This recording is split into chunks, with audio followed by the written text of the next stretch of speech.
A lot of YouTubers try to make music, and for a lot of them, it doesn't work out. There's a variety of reasons for why that is, but we do know that being a YouTuber that makes music typically comes with a negative stigma. So today I've gathered 5 more YouTubers who garnered a successful fan base, and I'm going to discuss exactly how they did it. But real quick, I do want to mention that this video is a part 2 to a video I did a couple weeks ago, so if you think anyone notable is missing, they're probably in that video. Also, I want to remind you guys I don't have time to talk about every YouTuber who became a musician, so I'm just going to be picking my favorites and people that I think have interesting careers. And believe it or not, I don't know every single YouTuber turned artist, so I could just not know the person you're thinking about. And in the last video, a lot of people were upset I didn't put DDG, but I had a reason. Other than Joji, DDG is actually the first YouTuber turned successful musician that comes to mind for me, so obviously I'm not going to neglect him, but I figured if people like the first video, I'd want to save him for this one, so I had a big name for the video and the thumbnail. So that's why he wasn't in the first one, and with that being said, let's start off with DDG. So DDG began making videos while he was in high school back in 2014. His first ever channel was a gaming channel, but that didn't last long, and he quickly moved on to vlogs. He was then gifted a camera to film a trip he was taking, and that was one of the first videos he ever posted. He then started filming skits, and after he graduated his class as valedictorian,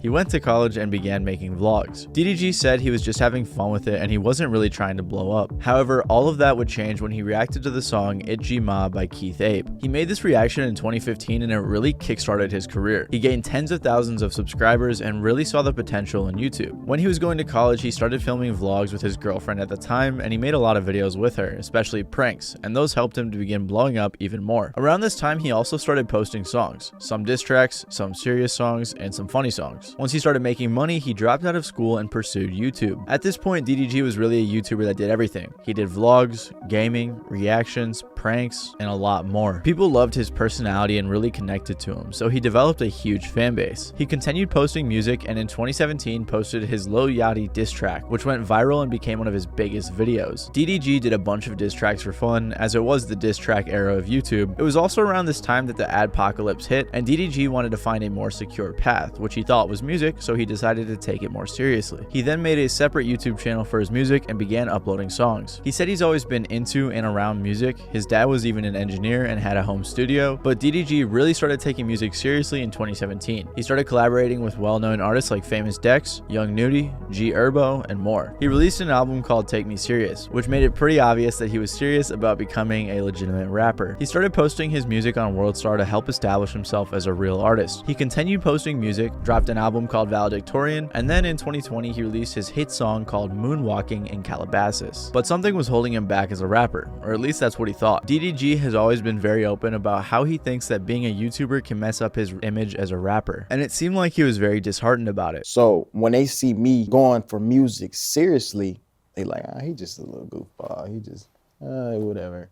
You know what I'm saying? And I got that feedback a lot, you know, and it was frustrating because I'm like, no, I'm not. You know, I'm really doing this. I'm good. On June 15th of 2021, DDG announced he was retiring from YouTube and he privated all of his videos. The reason for this was to solidify his image as a real artist, because like I've said before, being a YouTuber can cause issues when you want to have a cool, mysterious artist image, and that's exactly what he wanted. And I've been doing it for 6 years. I just showed my life. Like I want some type of mystery to my life. That same year, DDG even became a XXL freshman, which really helped him solidify himself as a rapper. But his break from YouTube would be short-lived, as DDG would eventually return in the following months. He actually explained that he changed his mind and wanted to make it cool to be a YouTube rapper. I'm gonna make it cool to be a YouTube rapper. I do this rap for fun. I ain't had to do that. So unlike most YouTuber musicians, DDG was actually super open about how he felt about being a YouTuber and a rapper, but what he did different is he decided to make it cool and feed his fans in multiple ways, and it really worked out for him. Since then, DDG has released much more music with artists like Lil Yachty, Polo G, Gunna, and many more. He's released 2 more albums with plenty of huge songs on them. He has 2 gold songs and he has 1 platinum song. So because of his strong fan base and the evolution of his sound, DDG has solidified himself as one of the most successful artists to come from YouTube. If you want to see a much more in-depth video about DDG's career, I highly recommend this one. It's really good and I'll put the link in the description, so make sure to check it out after this video, of course. Another YouTuber turned successful rapper is Scarlxrd, although he has quite the different style. Scarlxrd started uploading videos in 2012 for fun while he was in college under the alias Mazzi, and it eventually began began to take off. He posted a bunch of different types of videos, and his main style was storytime videos. He was a goofy, high-energy kid, and because of that, fans were attracted to his personality, and by August of 2013, he already had 350,000 subscribers. He would collaborate with other popular YouTubers like Sam Pepper and Casper Lee.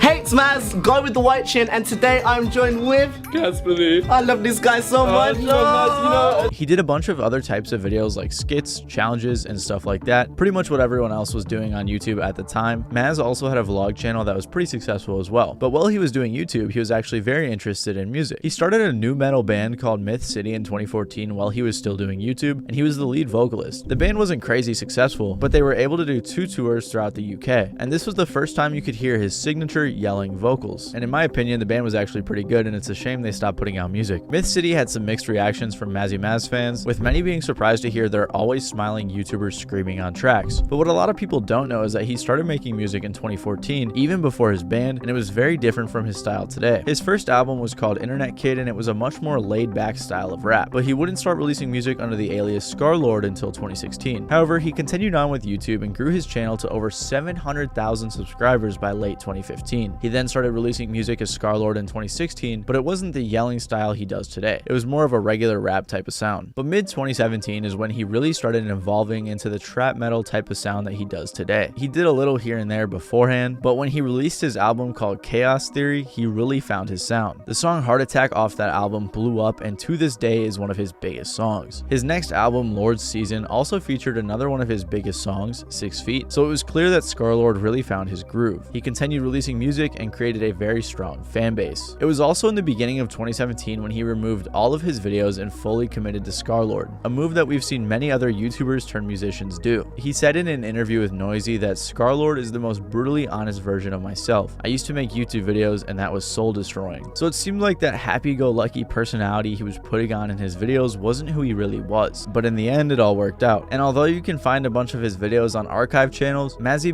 was destroyed so Scarlxrd could be created. Committing to Scarlxrd was the right choice because he had a boost from some of his YouTube fans, and when he blew up with Heart Attack, he had the talent to back it up. A lot of the time when YouTubers turn musicians succeed, it's because they have legitimately good music, and I think Scarlxrd is a great example of that. Since 2017, he has dropped a ton of albums, and despite having some label issues, he is fully independent and he's still a very successful artist. Just recently, Scarlxrd has released some songs with Corpse, another successful YouTuber turned artist. Corpse Husband, or just Corpse, is another YouTuber that has branched out into a very successful music career. Corpse Husband began making YouTube videos in 2015, and he would narrate horror stories on his channel. One thing that helped him stand out is the fact that he was faceless, so viewers could imagine what he looked like, making the story more interesting. On top of that, he had a very deep voice, which was perfect for the genre of videos he was making. He also started making music in 2016, but he kept it under wraps, and he never released any of his own music until later on. As he was working on his music in his spare time, he was grinding out YouTube from 2015 to 2019, and he worked his way up to a little over 1 million subscribers. There wasn't any explosive growth that I can see, but he started off strong with one of his earliest videos, Horrifying Deep Web Stories, becoming one of his biggest videos to date. Regardless, it seemed like a pretty slow and steady growth up until 2020. Corpse had garnered himself a solid fan base within the creepy video community. He had some pretty major issues with his health along the way that he still deals with to this day, and it caused some problems for his channel, but ultimately Corpse pushed forward. In March of 2020, after working on music for years, Corpse released 3 songs. They were well received by fans, and because of the genre it was in, he even garnered some fans outside of his YouTube. By September, he even had 42,000 monthly listeners on Spotify. But that month, something would change his life forever, and that something was Among Us. Corpse was featured in a video of PewDiePie's where they were playing Among Us together along with a bunch of different popular creators. Viewers were obsessed with his deep voice and his personality, leading all of these people who hadn't heard of him to check him out. Later that month, he started posting his own Among Us videos, and he was playing with a bunch of other popular creators like Sykkuno, Valkyrae, PewDiePie, and more. As Corpse was blowing up in September, he decided to release the song E-Girls Are Ruining My Life featuring Savage Gasp, and the song absolutely blew up. It was well produced and it had a solid feature. Savage Gasp is another well-established artist in a similar sort of scene that Corpse was trying to get into, so it was the perfect collaboration. Not to mention the song also went viral on TikTok, and eventually it even went platinum. Corpse was experiencing insane growth, both due to his Among Us gameplay with tons of other popular creators and his viral song. On top of his virality, since he was a faceless YouTuber with a sexy ass voice, people were very interested in what he looked like. He went viral for posting pictures of his hands and even a strand of his hair. As crazy as it sounds, a lot of fans developed a strange obsession with him, which did end up helping strengthen his fan base. He continued posting his his gaming videos sporadically over the course of a year, and then he stopped. At that same time, he was also releasing music, with 3 huge songs in 2021. He even collaborated with MGK, who, regardless of what you think of him, is an industry giant. He also worked with Night Lavelle and had a huge song with him, and I personally love Night Lavelle. I think he's super underrated, so it's pretty cool to see. He hasn't uploaded since November of 2021, and I'm guessing that's because he's focusing on his music. He also is still probably struggling with his illness, which could be part of the reason he's not releasing music so often. But regardless, because of how much extreme growth Corpse experienced as he started releasing his music, he was able to turn that around into a great music career. It also helps a lot that he's created such a die-hard fan base, and even though he hasn't had a huge hit in a while, he still has about 3.7 million monthly listeners on Spotify. Another YouTuber who utilized YouTube in a fascinating way to create a die-hard fan base was Poppy. Poppy is a YouTuber who I don't see too many people talk about anymore, but she went viral in 2015 for her very weird YouTube videos, and she used that virality to fuel her music career. Poppy started making music and YouTube videos at about the same time, which I believe was in 2011. She created 2 channels, Mariah Poppy and That Poppy TV, and she had also done a live performance. On That Poppy TV, she would just post covers, original songs, and vlogs. On Mariah Poppy, she did much more personal content like vlogs and other random things, but she had attended multiple creator events and can even be seen hanging out with Sam Pepper and Mazzi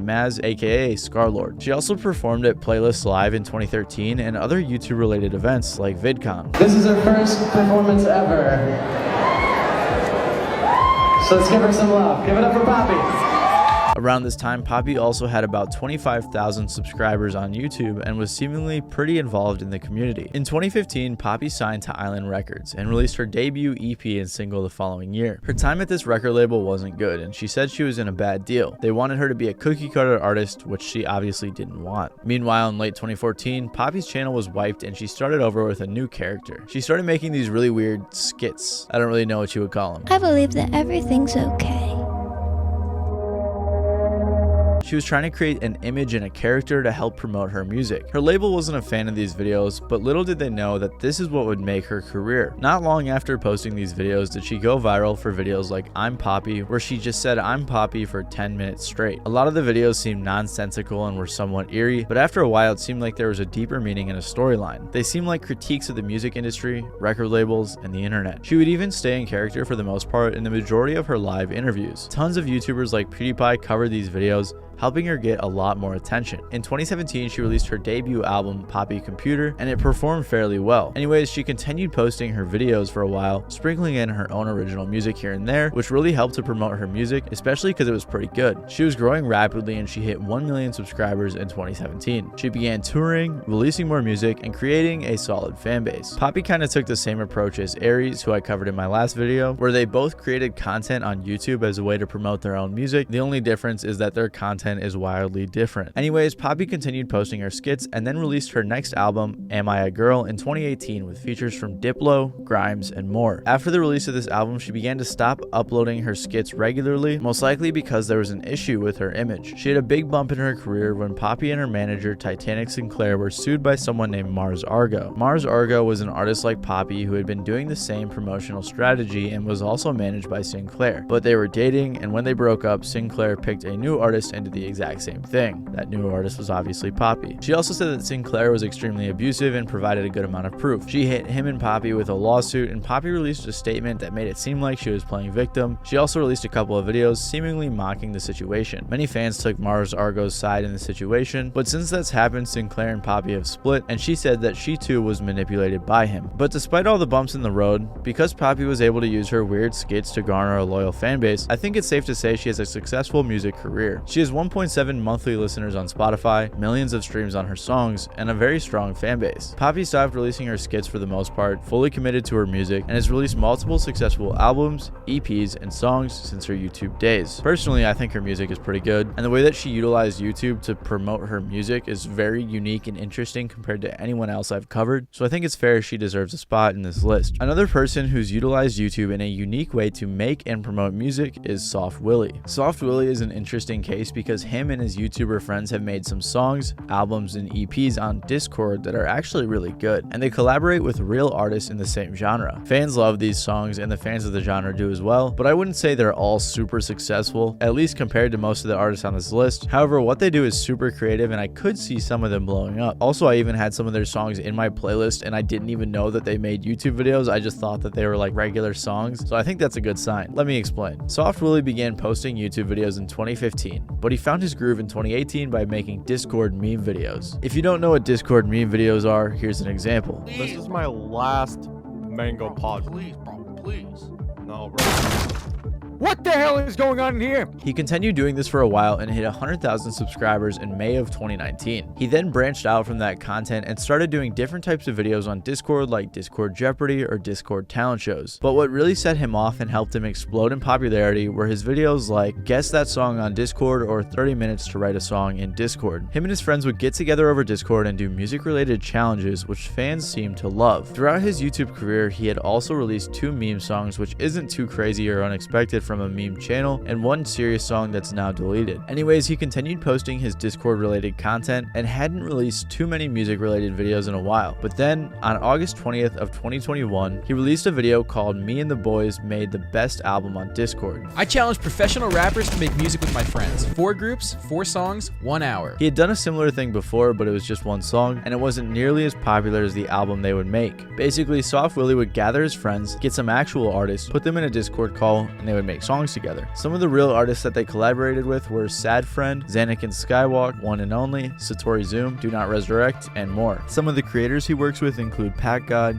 Yumi, Larry Croft, and more. The first album they made was a bunch of meme rap, but it wasn't bad and fans loved it. He followed up a few months later with a similar style video, and the video went crazy. The album that was released had a few bonus songs as well, and in my humble opinion, for what it was pretty solid. The songs were hard hitting, and both the real artist and Sad Willie and his friends actually performed pretty well. The song Chrome Beretta in particular racked up over 20 million plays on Spotify, and I had this song in my playlist without even knowing it was made in a Discord YouTube video. I just recognized Satori and One and Only, so I decided to check it out, and I'm willing to bet that many others have done that, giving a boost to their music. Since then, they have released more singles and an EP, and I can see them having much more success in the future. The music they make fits perfectly into the niche of the real artists they collaborate with, and I could even see some of Sad Willie's friends using this as an opportunity to start making real music. I would say for what the music is, they are successful, and it's clear that they have fans that absolutely love their music. They get at least 1 million plays on almost every song they drop, and the way in which the music is made is so creative. Unlike everyone on this list, Sad Willie and his friends still make content, and the music they make is a part of their own content, which is just so unique to me. Anyways, let me know your favorite artists from this list in the comments below. Let me know who I missed or who you'd like to see in a possible part 3 later in the road. I don't know if I'll do any more, but we'll see. Other than that, thank you guys for watching. This has been Matty Balls, and I'll see you guys next time.